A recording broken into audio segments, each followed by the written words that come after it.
Welcome back to Child Mental Health for Pediatric Clinicians, helping you help kids.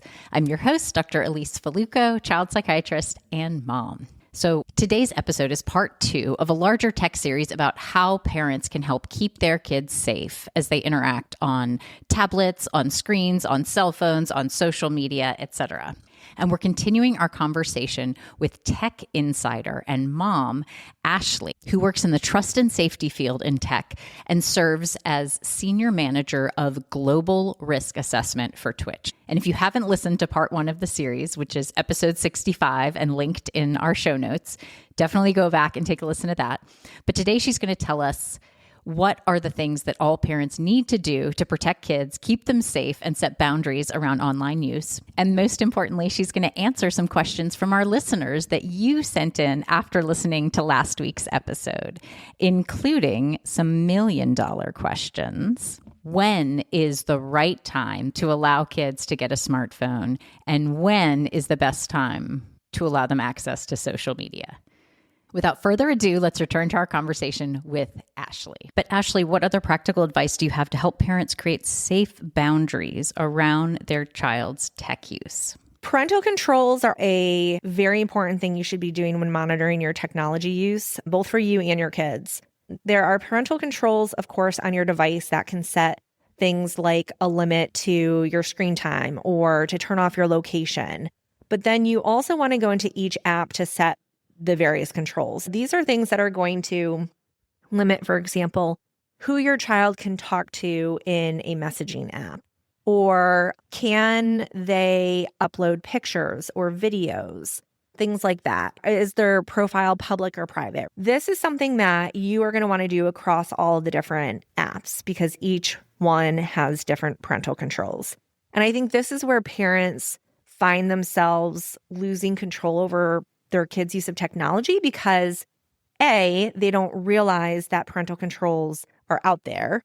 B, if they do know that they're out there, they don't realize that they're different for each individual app, which leads me to C, which is it's super time consuming to have to then go into every single app and set those parental controls. This sounds like another job that we have to do. And frankly, I'm not very excited about it. I thought that just setting screen time limits for various apps and to make sure that my kids weren't using their iPad or their phone during certain hours of the day, that was a great start. But it really sounds like I need to figure out all the different apps that my kids are regularly using and go into them individually to make sure their profiles are private and to check whether they have the ability to message back and forth or upload things. Ashley, before you said this is honestly not something that has occurred to me. And I think there've got to be a lot of other parents out there feeling like this is a potential blind spot. Yeah. And not to mention, once you set the parental controls, kids are sneaky and they're smart and they know how to go around the parental controls. So then not only do you have to set them, you have to continuously monitor them to ensure that they're still set and the kids aren't going around them. And there's crazy ways in which to do this. There are actual apps out there that kids can download and it hides other apps. So what I mean by that is a kid may have Instagram downloaded onto their phone and you may have told your child you are not allowed to use Instagram and you may have taken it off of their phone. The kid can re-download it. And then through this other third-party app, they can design an app that essentially overlays onto Instagram to make it look different. So if you were to look at the phone, it would look like a card playing app. And so the parent is going to be like, of course, you can play solitaire. You don't know until you click on it that, it actually opens up into Instagram. There's an analogous version of this for our younger kids. Our youngest, who just turned 11, was playing their basically video games online, except the names of them were like geometry fun or math facts. And at one point I figured out the geometry fun has nothing to do with geometry and math facts is essentially just a race car game. This makes me wonder, are there any other hidden apps or things that parents need to be aware of in seemingly harmless games or apps? Yes. Another example from my own personal experience is I had an app on my phone that was color by number. My kids like to click on the various parts of the picture. Hey, number 2 is going to be blue. Okay, great. I thought to myself, of course, this is a kids app. No problem. It wasn't until after I went to a trust and safety industry conference that I rethought this app, and I actually clicked into it and explored it a little bit more. Turns out that you can upload pictures into this app, and the app turns your personal picture into a color by number template, which on the surface feels harmless, but yet I started panicking. What did my kids upload? Turns out my daughter had uploaded a picture, but thankfully it was just a picture of our dog. But I went further and searched to see what pictures would come up. And so I searched something as simple as kissing. And sure enough, people had uploaded pictures of people kissing and turned them into a template. But they became public, right? They weren't private. And so they were accessible to anyone, by anyone, such as a 9-year-old kid. And so I only went so far as to search kissing, but I think you know where I'm going with this. People could have taken a picture of anything and uploaded it, unless that particular game has rules or features to stop that content. Also, in the same app, there was messaging. And I had no idea that was a feature in this particular color by number game. So this meant that people could befriend my daughter and they can start chatting. And again, that's where you see people start the grooming process. Needless to say, I deleted this from my phone. But all of this is to educate you that every app is different. And sometimes they have these other in-app usages that you don't expect or that you don't know about because you don't know what to look for. So I think when you're looking at the apps that your kids are using or want to download, those are some of the biggest things you want to make sure you have a good understanding of. Can they message people? Can they upload pictures? And the privacy settings to determine whether or not content on them is public versus private, not only from what your kid might be uploading or trying to do, but also what they would be able to see from other people. So it's incredibly practical advice. As parents, we have a good idea, certainly for our littler kids, which apps that they're using. But it sounds like we need to go into each individual app and set them to the appropriate private settings and make sure that there's not the ability to message back and forth or upload any content. Yes. And while you were talking about that, I also thought of 2 other tips, one of which is take a look at your kids' screen names, their usernames across different apps. A lot of kids think, hey, my name is Ashley. I'm going to call my first name, last name. Here's my address. Here's my birthday. And so you want to make sure that they're not giving away personal information. But I really take it one step further to show no indications that the person is a female or a boy. It goes both ways. I don't want them to have that birthday in there because it indicates their age, right? And again, you might think, oh, birth year is not that big of a deal or whatever. But again, it is when it comes to talking about these bad people who are specifically looking for young kids, right? Those are all signs. And similarly, take a look at your profile pictures. A lot of apps now have profile pictures to go along with everything. Games like the one I just mentioned with the color by number, that had a picture associated with the username. You don't want a picture of your kid in those apps, especially if they are viewable by other people. So they should really be, again, a benign picture. Like I'll usually upload a picture of a flower or something like that. Nothing to give any kind of indication as to where you live, the schools you go to, anything like that. So to recap, some of the things parents can do to try to limit risk and keep kids safe are to set parental controls for each app, no identifying information with screen names, and make sure that they're not uploading any pictures of themselves or their family for profile pics. And now here comes the $1 million question that everyone wants to know. Ashley, as a tech industry insider and a mom, when are you going to let your kids have a smartphone? And practically speaking, until your kids get smartphones, how can you make sure that they can stay socially connected with their friends, that they don't feel like they're missing out on too much, and that you can still be able to communicate with them for safety reasons? Stay tuned as Ashley answers these questions after the break.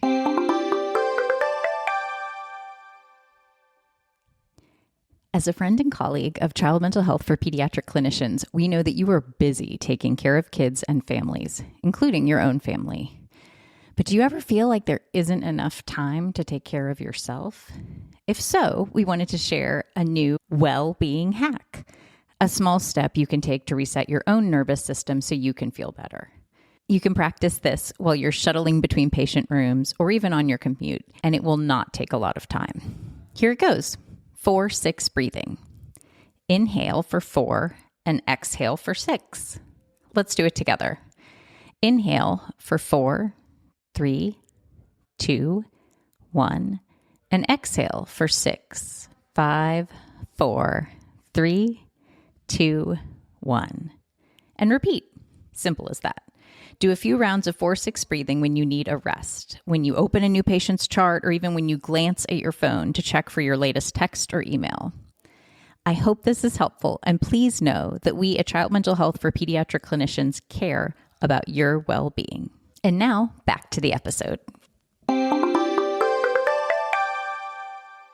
So I know for my family, we're going to wait on the cell phones until at least 8th grade.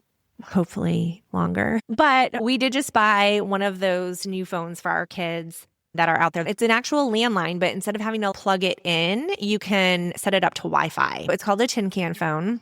I did not get paid to say this, but it's really neat because if a friend has a tin can phone, you can call each other for free. If your friend does not have a tin can phone, then you do have to have a subscription plan, but I think it's $10 a month. And then they just get to call their friends. So it's literally like an old school handheld phone.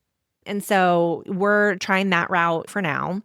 So it sounds like the tin can is a really great tech alternative or solution that allows your daughter to stay socially connected with her friends without having access to a smartphone. And this definitely helps her for communication while she's at home, but it doesn't really address the problem of how can we stay connected with our kids when they're not at home.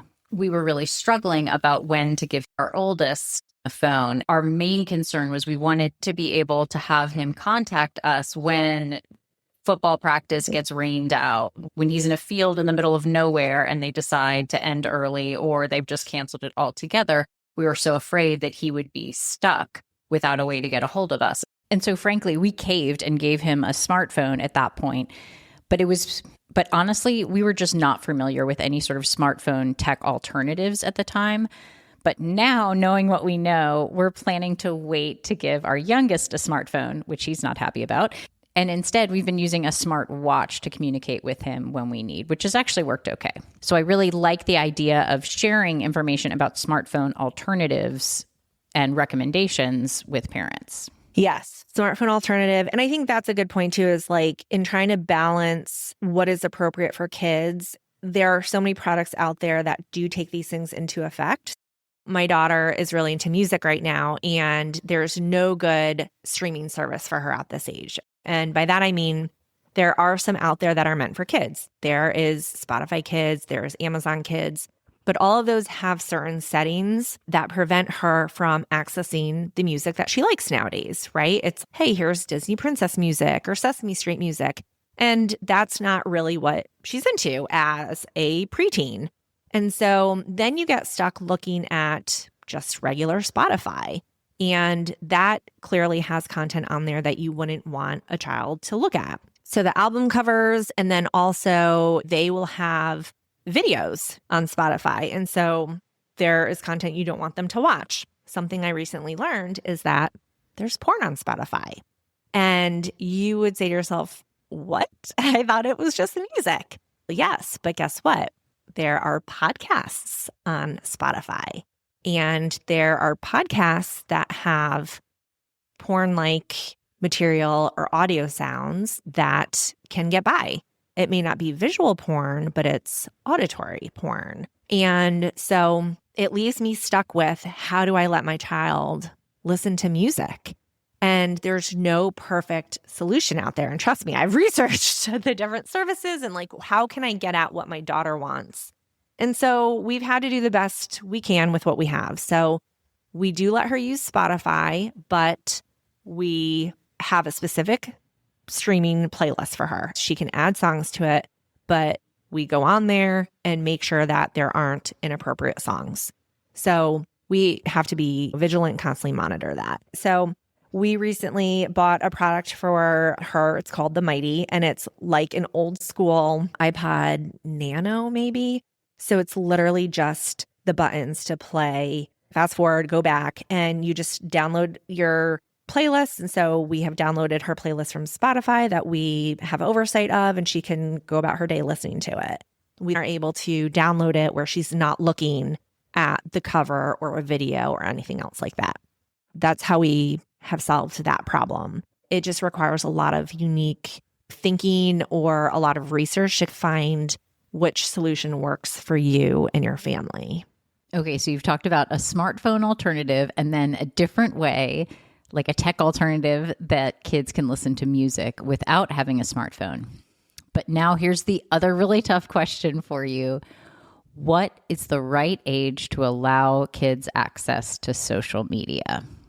It's really hard to answer the question of when is the right time to give your kids access to social media.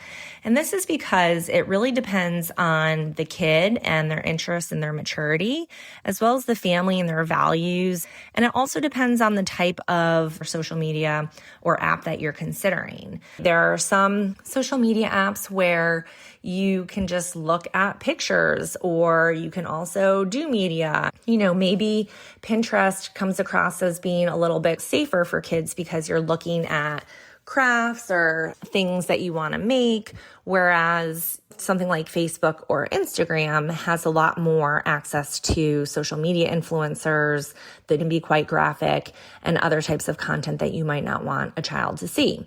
And then you also have to think about ads, because nowadays ads can talk about a lot of different topics that you, again, may not want your child to see. And so, again, it's really up to you and thinking about what's best for your family, and also even thinking about the gender and the age of your kids, right? Because we know a lot of boys tend to go to gaming platforms and girls tend to go to a lot of the platforms where there's more of the ability to chat with their friends and have that social aspect, and also to see where there's a lot of that social influencing happening. They may want to look at beauty content and stuff like that. And you also have to consider that because there are a lot of different things that come out of those types of apps. And, with the social media, girls are going to be more susceptible to mental health issues on that if they see things on beauty standards or eating disorders or things like that. So there's no right answer. You just have to take in a lot of those different factors. Man, that's a great answer. But I have to admit that I was secretly hoping that you'd have a magical age that would work for every kid and it would just make it simple. But you're right, it is really complex, and we need to kind of think about what type of social media are we talking about. And of course, to keep in mind the maturity and individual characteristics of each kid. So it sounds like all social media is not created equally, and that things parents have to consider are the kids having access to influencers, whether a given social media platform has ads, and what kind of things that they're going to be advertising to the kids. Which brings up a huge point, which is that parents play a huge role in helping their children develop digital literacy and to be able to sort through not only what is real and what is not real, but what types of content that they should try to steer away from or be aware of. And this brings me to the topic of part 3 in our tech series, which we're going to cover next episode, which is how to talk to kids about these risks and how to navigate them, how to have these conversations in a way that's age appropriate and in a way that ultimately builds trust between parents and children, but also in a way that allows kids to keep their eyes open and be aware of potential risks and to know what to do when that happens. Thanks for listening. And as always, if you like this episode, please share it with a friend and click the plus follow button so you won't miss any future episodes of Child Mental Health for Pediatric Clinicians. See you next time.